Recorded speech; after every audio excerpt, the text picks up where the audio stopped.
Hello friends, welcome to Wake Up and Learn where great minds grow.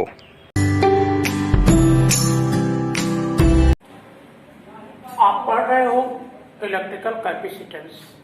It means इसे हम वैद्युत धारिता कहते हैं। आपने देखा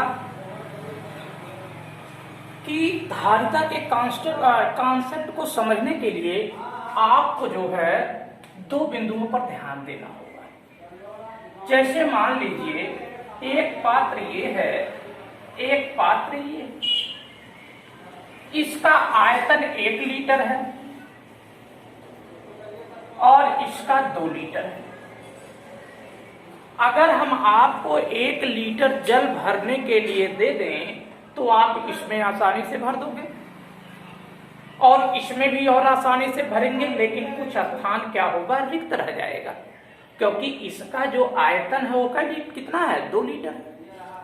अब अगर हम इसको 2 लीटर दे दें तो क्या आप इसमें फिलअप कर पाओगे? नहीं कर पाओगे। जब इसका आयतन ही 1 लीटर का है तो इस भर सकते हैं।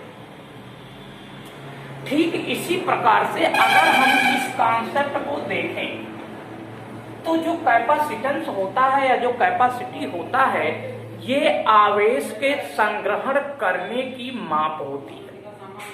अर्थात हम किसी चालक तार को कितना चार्ज दे सकते हैं,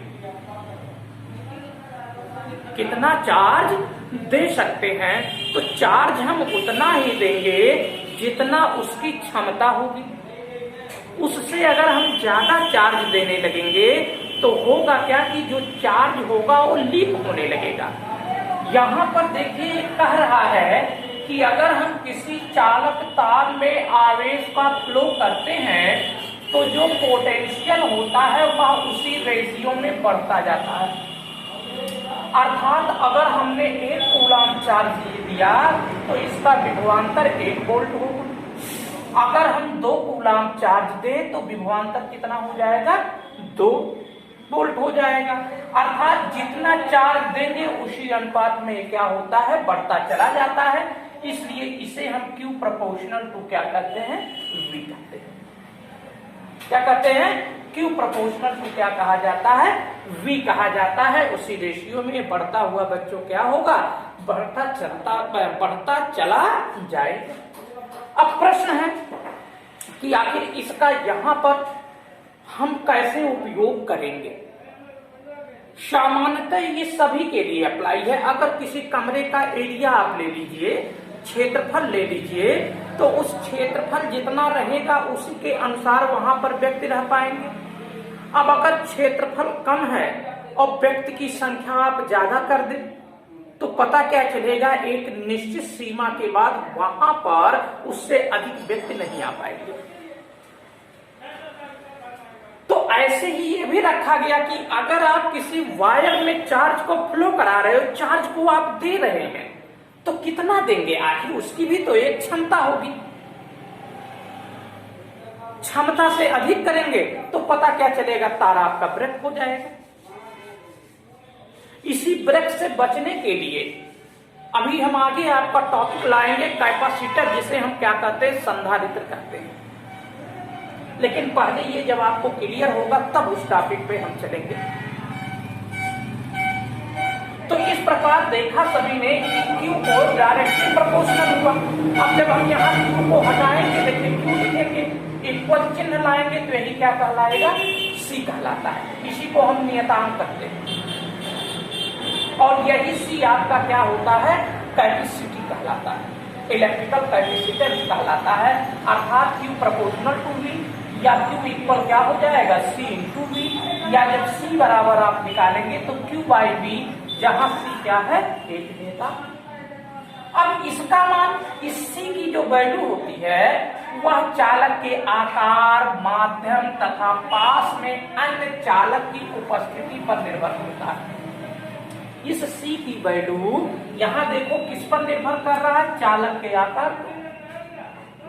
अगर किसी चालक का आकार जैसे है, हमने अभी आपको बताया, एरिया को लेके बताया, आयतन वॉल्यूम को लेकर के हमने बताया, तो वही ये भी कह रहा है कि अगर जो आकार होगा, अब आकार का मतलब हुआ कि चार्ज जैसे छोटे इंस्ट्रूमेंट होते हैं तो किसी में 10.2 एम्पियर की धारा देते हैं, किसी में आप कम वोल्टेज चलाते हैं। तो ये आकार कह रहा है शेप, कि ये चालक के आकार पर माध्यम निर्वात है कि वायु है कि कुचालक पदार्थ या आपने परावैद्युतांक रखा हुआ है वो आपका मीडियम, तथा अगर इसके अन्य चालक यानी अगर कोई एक कंडक्टर यहाँ है, एक कंडक्टर आपने और रख दिया तो उसकी उपस्थिति पर ये क्या करेगा, सी क्या करता है, निर्भर करता है। और इसी नियतांक को हम क्या करते हैं, इलेक्ट्रिकल कैपेसिटेंस कहते हैं। डिफिनीशन आप दे सकते हैं कि जो इलेक्ट्रिकल कैपेसिटेंस होती है या जो वैद्युतधारिता होती है वह आवेश संग्रहण करने की एक क्षमता होती है या आवेश संग्रहण करने की एक माप होती है, उसी को हम क्या कहते हैं, इलेक्ट्रिकल कैपेसिटेंस कहते हैं। अब आता क्या है कि आखिर इसका जो है हम क्या करेंगे, इसका यूनिट क्या लिया जाएगा। जब आप यूनिट की बात करेंगे अर्थात मात्रक जब देखेंगे तो आप ये जानते हैं C है, ये चार्ज है, तो चार्ज का क्या हो जाता है, कूलम, और इसका क्या हो जाएगा, वोल्ट। तो जब यूनिट की जिक्र आप करेंगे तो इसका यूनिट क्या हो जाएगा, यानी धारिता का, देखिए धारिता का मात्रक क्या हो जाएगा, कूलम प्रति क्या होगा, वोल्ट। कूलम प्रति क्या हो जाएगा, यानी वोल्ट हो जाएगा। और इसी कूलम प्रति वोल्ट को हम क्या कहते हैं, फैरेड कहते हैं। क्या कहते हैं, फैरेड कहा जाता है। इसी कूलम प्रति वोल्ट को हम क्या कहते हैं, फैरेड कहते हैं। और इसे हम कैपिटल F से रिप्रेजेंट करते हैं। कैसे रिप्रेजेंट करते हैं, कैपिटल F से, अर्थात इसको हम क्या करते हैं, रिप्रेजेंट करते हैं। एसआई की मात्रक, यानी यहाँ पे पहले आपने देखा तो C आवेश चार्ज का एसआई मात्रक कूलम हो गया, पोटेंशियल का क्या हो गया, वोल्ट, तो कूलम प्रति वोल्ट, तो ये हुआ यूनिट ऑफ कैपेसिटेंस। और यूनिट ऑफ कैपेसिटेंस हो जाएगा कूलम प्रति वोल्ट। और इसी को हम क्या कहते हैं बच्चों, फैरेड कहते हैं। फैरेड का प्रतीक क्या होता है, F होता है, या इसको हम ऐसे भी लिख सकते हैं 1F इक्वल 1 कूलम प्रति 1 वोल्ट। क्या लिख सकते हैं, 1 कूलम प्रति क्या लिख सकते हैं, 1 वोल्ट, या और इसे ऊपर ले जाएंगे तो 1 कूलम, और ऐसे ये भी आप रिप्रेजेंट कर सकते हैं।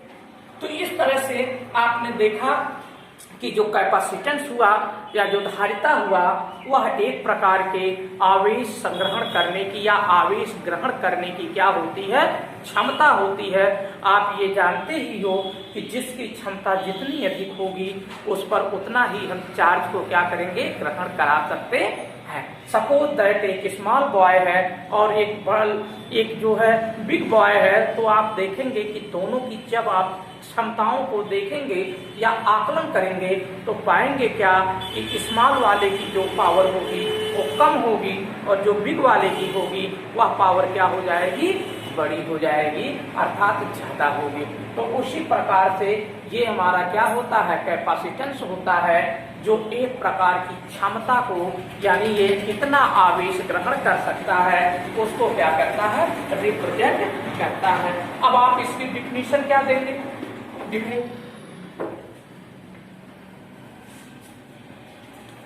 किसी चालक की वैद्युत धारिता, देखिए क्या परिभाषा देंगे, किसी चालक की वैद्युत धारिता, किसी चालक की वैद्युत धारिता चालक को दिए गए, चालक को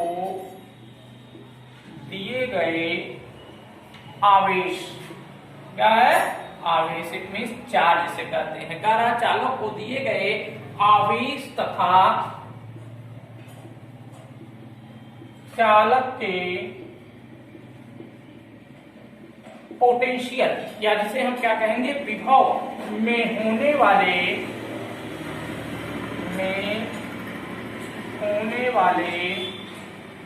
वृद्धि के अनुपात को कहते हैं, अनुपात को कहते। फिर से एक बार देख लो डिफिनीशन। किसी चालक की वैद्युत धारिता, चालक को दिए गए आवेश तथा चालक के विभव में होने वाले वृद्धि के अनुपात को कहते हैं। ठीक, तो इस प्रकार से डिफिनीशन आपका है, यानी कैपेसिटेंस का। अगर आपसे कोई कैपेसिटेंस पूछता है तो आप क्या बताएंगे? किसी चालक की वैद्युत धारिता, चालक को दिए गए चार्ज और पोटेंशियल में होने वाली वृद्धि के रेशियो को ही हम क्या कहते हैं? यानी इलेक्ट्रिकल कैपेसिटेंस कहते हैं। अब आप यहाँ पर एक डिफिनीशन और इसका आपने देखा, क्या देखा? फैरेड। क्या देखा? फैरेड। फैरेड की डिफिनीशन आप क्या दे देंगे कि एक फैरेड, देखिए, एक फैरेड उस चालक की धारिता, क्या होगा? धारिता होगी। एक फैरेड उस चालक की धारिता होगी जिसको क्या किया जाए? जिसको एक कूलाम आवेश या चार्ज, एक कूलाम आवेश देने पर उसके विभव में एक वोल्ट की क्या हो? वृद्धि। ठीक, तो ये फैरेड का हो जाएगा और ये आपका क्या हो जाएगा? कैपेसिटेंस का। अर्थात दोनों के डिफिनेशन आप क्या करेंगे? लिख लेंगे। अब देखो फैरेड और कूलाम में क्या है? जो कूलाम होता है वह आपका आवेश अर्थात चार्ज का बहुत बड़ा मात्रक होता है। फैरेड भी उसी प्रकार, ये फैरेड भी धारिता का बहुत बड़ा मात्रक है। इससे छोटे मात्रक हम माइक्रो फैरेड लिखते हैं और क्या लिख देते हैं? Pico farad. जैसे हमने कहा कि अब फैरेड तो बड़ा मात्रक हुआ, लेकिन यह है कि इसके जो स्मॉल यूनिट्स होंगे वह होगा, देखिए, एक माइक्रो। इसे हम क्या कहते हैं? माइक्रो फैरेड, या इसे हम ऐसे म्यूएफ में लिखते हैं, इक्वल 10⁻⁶ होता है। ऐसे एक अगर आप लिखोगे पिको फैरेड, पिको फैरेड, इसे आप क्या कहेंगे? पीएफ। तो इसको आप 10⁻, क्या लिख देंगे? 12। क्या लिख देंगे? 10⁻, कितना लिख देंगे? 12 फैरेड कह देंगे। ठीक, तो अब अगर आपसे कोई स्मॉल यूनिट पूछे कैपेसिटेंस का तो आप क्या बताओगे? एक माइक्रो फैरेड और एक कौन सा बता देंगे? Pico farad. अगर आपसे कोई कैपेसिटी की डिफिनीशन पूछेगा तो डिफिनीशन आप ये बताएंगे। अगर फैरेड का पूछेगा तो ये फैरेड का हो जाएगा कि ये फैरेड उस चालक की कैपेसिटी होती है जिसको हम 1 कूलाम चार्ज देने पर उसके पोटेंशियल में 1 वोल्ट की क्या हो जाए? वृद्धि हो जाए। ठीक, तो इस प्रकार से ये आपका, यानी यहाँ पर आपने कैपेसिटेंस और फैरेड दोनों आपने क्या किया? सीख लिया। अब आता है इसका डायमेंशन कैसे निकाला जाए। क्या है? डायमेंशन। डायमेंशन तो आपको आता है ये निकालने, किस प्रकार से आप इसके डायमेंशन और इसके मूल मात्रक को कन्वर्ट करोगे। तो हो जाएगा, देखो, इलेक्ट्रिकल कैपेसिटेंस, इलेक्ट्रिकल कैपेसिटेंस के मूल मात्रा एवं बीमा, जिसे हम डायमेंशन। ठीक, तो आप मूल मात्रा तो आपने पढ़ ही लिया। C इक्वल क्या मिला? Q/V। तो इसको आपने क्या लिखा? कूलाम, और इसको क्या लिख दोगे बच्चों? वोल्ट। यही लिखोगे ना, कूलाम वोल्ट हो गया। कूलाम तो आप जानते ही हैं, कूलाम चार्ज का है, तो Q बराबर क्या होता है? I × T होता है। यही तो होता है, Q बराबर I × क्या होता है? T होता है।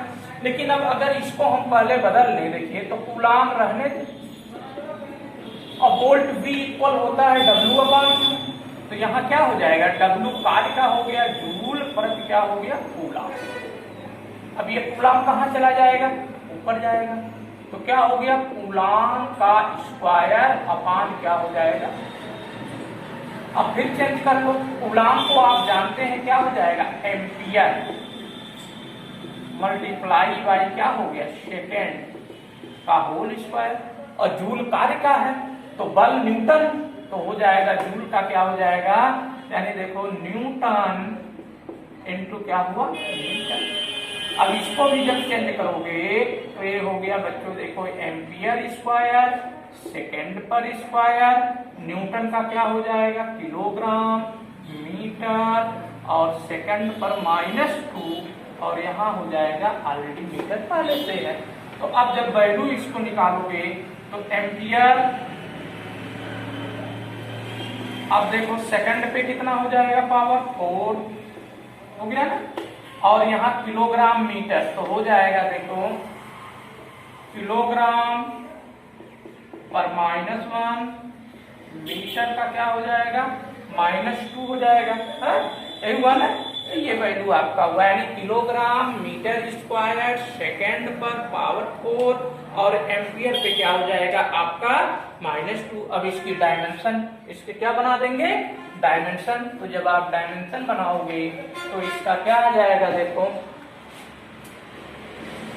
किलोग्राम को आप जानते हैं किससे रिप्रेजेंट करेंगे, यम, तो यम पे -1, यल पर -2 हो जाएगा, और क्या होगा, टी पे क्या हो गया 4, और ए पर माइनस क्या हो जाएगा 2। तो यम पे -1, यल पे -2, टी पे कितना हो गया 4, और ए एम्पियर, एम्पियर पे माइनस नहीं बल्कि प्लस रहेगा।